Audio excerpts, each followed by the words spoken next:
enough of that. Enough of that. Enough of that. Welcome back. Welcome to another episode of I Have Anxiety. Thanks for asking. Bonus episode edition. Yes, parent edition. Parent edition.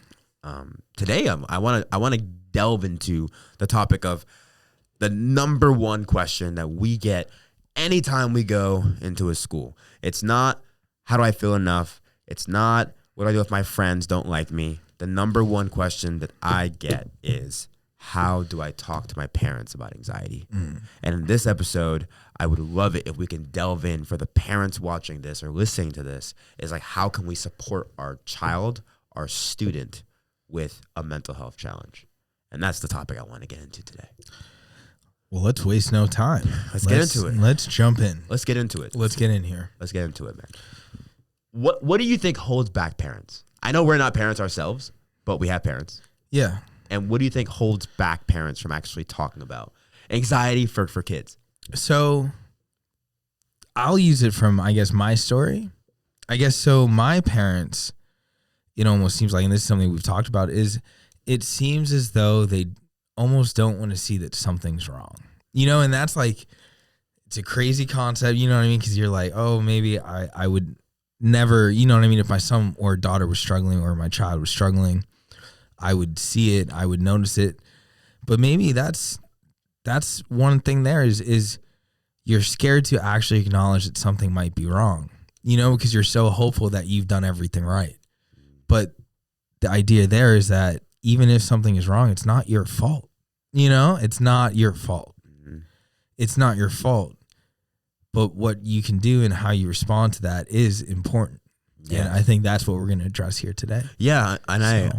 I relate to you because my parents too, it felt like my parents had a lot of expectations on me, right? And it wasn't the fact that they were bad parents, because I also want to reemphasize, having a child who has anxiety does not make you a bad parent. Like, we need to get that out there into the universe. Like, that does not make you a bad parent. However, though, when there is this frustration of like, oh, what's wrong with my kid? Or does that make me a bad parent? Like, it just adds more pressure and just this sense of walking on eggshells around your kid that just is not helpful. So in my experience, whenever I speak to parents, I break down what I call like the formula of like how you can have this conversation. Mm-hmm. And the first part of it is like observation of like, what things can you observe about your kid? And then the next part is like, how do you actually intervene? How do you actually have this conversation? And the last part is can you connect better with your kids? So maybe we can like walk them through that. But my thoughts on the whole matter is, I'm trying to form a bridge between kids and their parents. And I really want to delve in today about how we can make that happen. I agree. All right, let's talk about how to do that. I think it starts with the signs to look for. Because sometimes when you said this earlier, actually, I want you to reemphasize what you said in the car. Because what you said in the car was very valid. If you feel that something is wrong as a parent. Yeah. So I guess this episode is definitely going to come out a little bit later. And so I will talk about it. I've struggled a little bit with some substances in my life. I struggled with anxiety as well, and depression and all of those things. And I guess, yeah, from the substance side, and this is no dig at my parents, because I absolutely love my parents, and we're working so hard right now to really like work through all this stuff. And that's half the reason we're doing this podcast, you and I, is so that maybe we can help somebody not get to this point. But I guess one thing to the parents in the room, if you think something's wrong, then there's probably something wrong, because you know your child better than they do, essentially, at this age, for real. Because I know my mom, I called out my mom, didn't mean to do that, but my parents noticed, you know, things were weird with me, you know, but that's only speaking from experience. So I would definitely say, parents, if you think something's wrong, then speak to your kid. And I guess it's tough. It's tough speaking to them. And I guess I'm hoping Wes will have a little bit more insight here on how do you speak to your kid, though? Like, okay, so I told them something's wrong, acknowledge it. How do they acknowledge it? How would you tell a parent to acknowledge it? How do you talk to them about it? Yeah, it's a great question. It goes back to the intention, right? I think for parents, what I have observed is parents wanna solve the problem, right? Because no one wants to see anybody struggle. Never mind your kid. Like my parents, they didn't want to see me struggle in school. That's why I'm blessed and grateful that they gave me tutors, or I had a chance to be in the special needs department where I got extra resources for having learning differences. So it's like, I know my parents never wanted to see me struggle because they love me. They want to help me. And I don't want my next point to get lost in that, to that point. I think how it starts off is your child's anxiety is not a problem you need to solve. It is something that deserves for you to hear. So what I always say is people don't like to be fixed. They like to feel heard. And before your child is a student athlete, GPA, a 3.0 GPA, 4.0 GPA, a college applicant, or someone you want to go see succeed in the military or get a nice trade to make a life for themselves, they are a human being. And human beings need to feel heard. So with that intention of how can I hear my child instead of trying to fix my child, because what I've also seen is sometimes parents, when they want to fix their child, they'll be so quick to delegate. So they'll be so quick to be like, we need to get you in therapy quick. Or you're making it up. Go pray it off. Go to church. Or, hey, why don't you join more extracurriculars? Stay busy. It's so quick to bring it outside the household instead of bringing it back into the household. So when we start from the intention of trying to hear them instead of trying to fix them, well, then the next step is what languages can you use or what words can you use to facilitate this conversation? And that's where a lot of the parents kind of be like, whoa, like I never thought about something like that. I got this one question from a parent one time. It was when my kid comes home from school and they're talking about their day and I'm like, what's wrong with you? Well, you can't meet anxiety with anxiety. You can't. It's just going to cancel out. Yeah. Your child's going to self-isolate. They're going to go upstairs. They're going to close off to you. But if you were to ask that child, instead of saying what's wrong with you, what was the hardest part of your day? Anything going on? Like, what's up? I mean, for me, I'm having a tough time at work, which is another point I'll get to in a second. But opening it up by asking that simple question of what was the hardest part of your day? Why was it hard for you? And then when they start to open up, start to follow that thread. But the environment is so important as well. The environment of trying to have this conversation in spaces where there's no eye contact, in a judgment-free space. So a car ride or all that stuff, like I know that's a whole answer to that question, but it is a multifaceted approach. And I think I kind of want to draw on a couple things you said there. Mainly, I guess the conversating, and a big thing I think parents, you should do is ask the questions the way that Wes said, because asking what was the hardest part of your day is a lot different than asking what's wrong with you.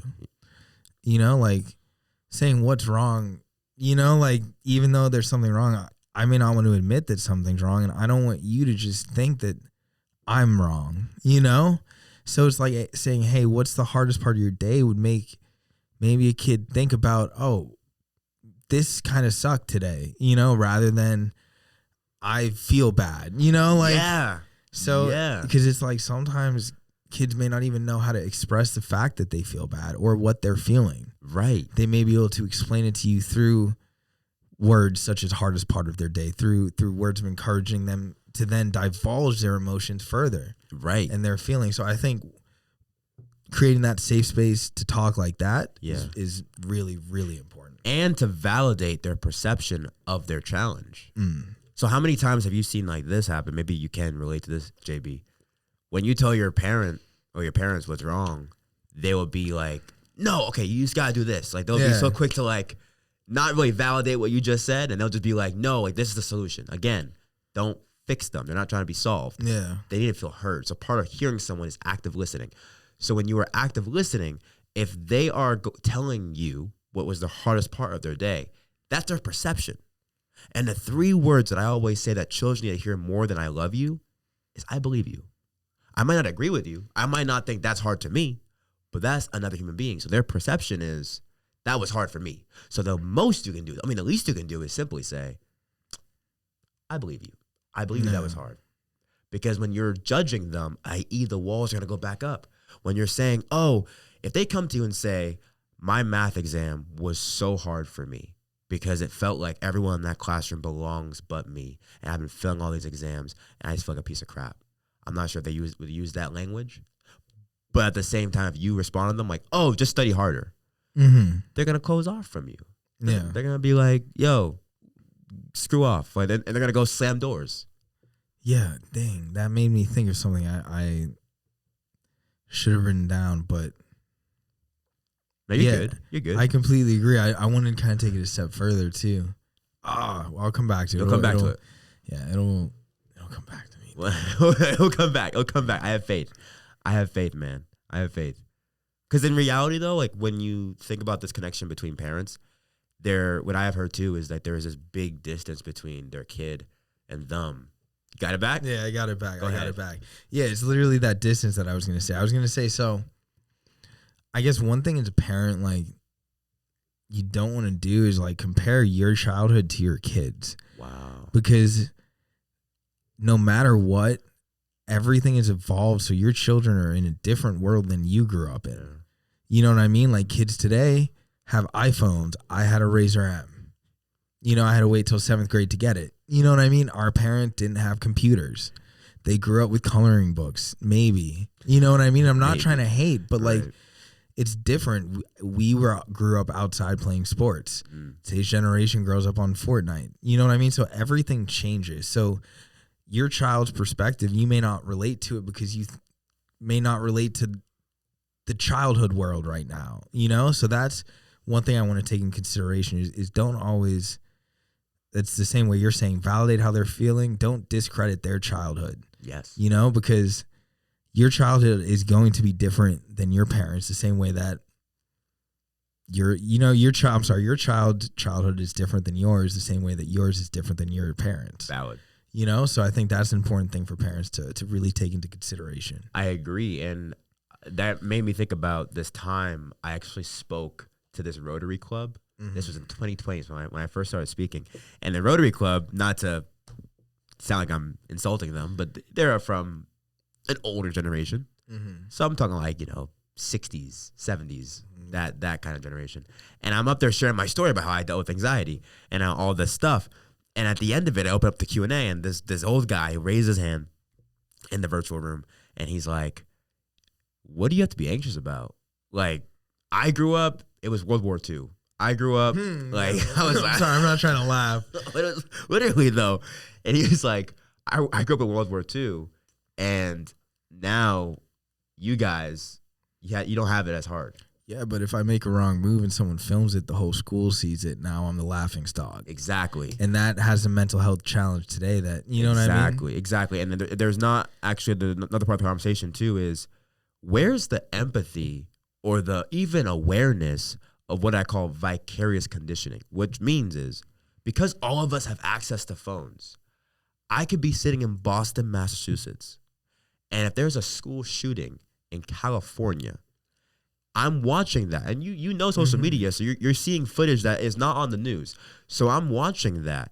And studies have shown that you can still feel some level of PTSD as if it happened to you, but it didn't. It happened to somebody else miles away from you, but because you're on your phone, and that's a reality of today's childhood. Like that's what children, that's how they're growing up, access to technology, and you can demonize it, or you can start to understand and empathize with it. And I think for me, my mission with working with parents is to help form more bridges instead of fences between their kids. And it takes time. It takes time. 100%. I'm taking that. I'm just going to put that down. Yeah, build bridges, not fences. Yeah, man. Sorry, I had to record that. Nah, that's fine. Need that. Absolutely. Build bridges, not fences. Please take a moment. Well, a word from our sponsors. Hi, I'm JB from the West Woodson Media Company. I would like to thank you, everyone here listening today, and giving us a shot to really hopefully shape and change the way that you view, hopefully, your kids. You know, we're young adults ourselves, and our goal here is really, like he's just said, like he's waiting to write down right now, is to build a bridge between you and your child, and then build that bridge from your child back to you. Yes. So thank you for listening. Thank you for giving us a chance. Now we're back. And we're back in business. Awesome. Thank you for holding that space. But that's what it's all about, right? A lot of parents who I work with, they do ask the question of like, what do I do if my student is just in their room, self-isolating? They don't want to talk to me. They don't want to open up. Well, last time I checked, human beings receive information in like 3 ways: via audio, visually, or written word. So either you can watch something, you can hear something, or you can read something. That's how people receive information. So if you're trying auditorially, if you're trying to speak to them and they're closed off to you, maybe that's the wrong medium of communication. Maybe you need to write them a letter. Maybe you need to have them, maybe sit down with them and watch something. I don't know. But maybe your medium of communication is wrong. It's the equivalent of if we walk into a room, I'm speaking Chinese and you're speaking Spanish. We're not in the same, we're communicating differently. And how many parents have kids who are closed off, and they're probably not because their kids are broken and not because you're bad parents. It's the medium of communication is different. That's crazy. That's wild. That's wild. What's going to be the word for this episode? That's astronomical. That's astronomical. Because I've never thought about it from that perspective. That the way you're communicating is wrong. Yeah. Yeah. You know, like, could you imagine that? How many times parents think that, why can't they just listen to me? But you're communicating a different language. That's what it feels like. So I learned this in my relationship. So I'm engaged, right? So my fiance, Katie, I've learned that she does not. Had to do it to him. Little late. Almost missed it. Sorry. You're good. I had to realize, though, that she does not respond well to yelling. When I raise my voice in an argument, she closes off immediately. The gates close. Her ears turn off. She wants to just, has this thing. Situation. Yeah, she's like, no, we're not talking right now. Yeah. Well, I'm trying to convey something to her, but I have to change the way I'm communicating. Yeah. Because my intention didn't change, right? I'm not trying to insult her, but my delivery is what was affecting it. So a lot of the parents maybe have a hard time understanding between the medium of communication. Yeah, and I think even on like a deeper level, than not to make it say it's a deeper level, but even like you said, the activities, like you don't always have to talk. No. You know, and I think the important thing is, as long as you're trying different methods and you keep trying, that's all that matters. Yeah. You know, and that's realistically, that's all you can do. That's all you can really do. And then in your case, you found that avenue of communication that you had the breakdown and you fixed it. You know, you understand how it works now and you moved on and it's better now, right? That's the end goal. The end goal should always be to improve the communication and figure out what mode of communication works best, exactly like you're saying. And it might not always be through conversation. Like I'll say, here, I know some of the best memories I have are just playing basketball with my dad. You know what I mean? Just shooting the crap and then shooting hoops. You know, and like you said, that's a situation where there's no eye contact. You know, there's no like locked in anywhere. And it's an activity and it was freeing and it was uplifting. You know, so figuring out and creating that space is what's important. And a little bit of advice to parents is don't stop trying, you know, because, and that's in any facet of life. Yeah. You never know how close you'll be to succeeding if you stop trying. So true. You know? That's so true. And I feel like when I was hearing you talk about that, the activity you put with your dad, how did you feel when you actually would play shoot hoops with your dad? I feel great, you know, because I'm playing with my dad. You know? And you're connecting in a different way. And then I imagine my dad's feeling great because he's playing with his son. He's bonding. You know, and that's an activity that feels good on all parts. Right. And if I'm mad at him, then I'll just cook him. Feel me? Dust those ankles, boy. It's like, come in. That hand down, AI man down. Step back. I'm sorry. So if kids are listening, that's Allen Iverson. I'm not, you know what I mean? The legend, the Reebok legend. What? AI, bro. Hit him with the AI step back. Look at him. you know. And if he's mad at me, he might try to dunk on me. And I was a little kid at the time, so he might have been able to. Feel me? Bink. Today, I'll tell you, today I'm not getting dunked on by anybody. I'm fighting back. You feel me? Nah, man, that's really huge. That's really huge. I also realized too that one thing that might come up for parents listening to this podcast is like, what do y'all know? Like y'all don't have kids, and I want to speak to that for a second. Because if you're listening to that and you think that, you're right. You're right. You're right. We don't got no kids yet.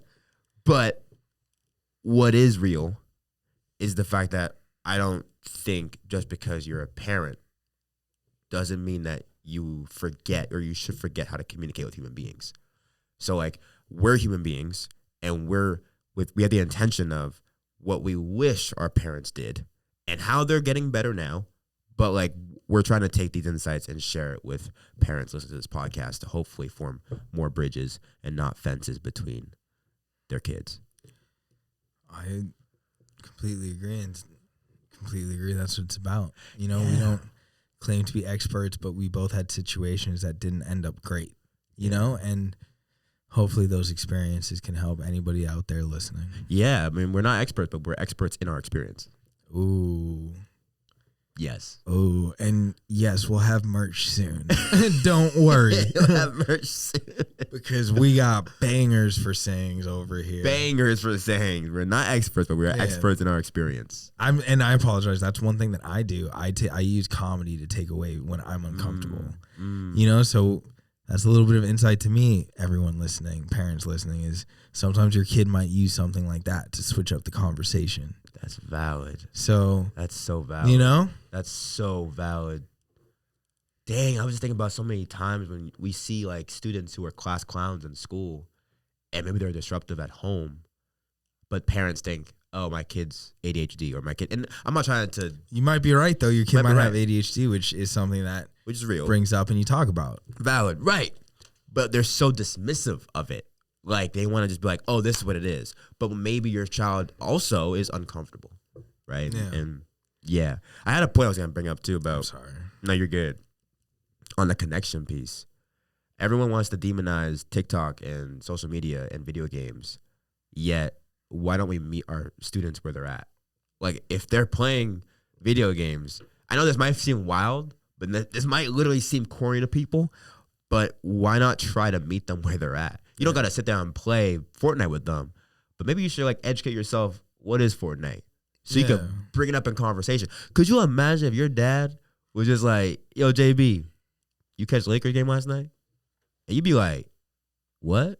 Like, or imagine if he knew who, I'm trying to think about your favorite Fortnite. artist. If you knew about that Lewis Hamilton skin when it was popping. Bro, imagine that. How would you respond? You'd be like, wait, you know about that? Well, I'd be like, Dad, what you know about that? What you know about that? And now a door is open. A door is open.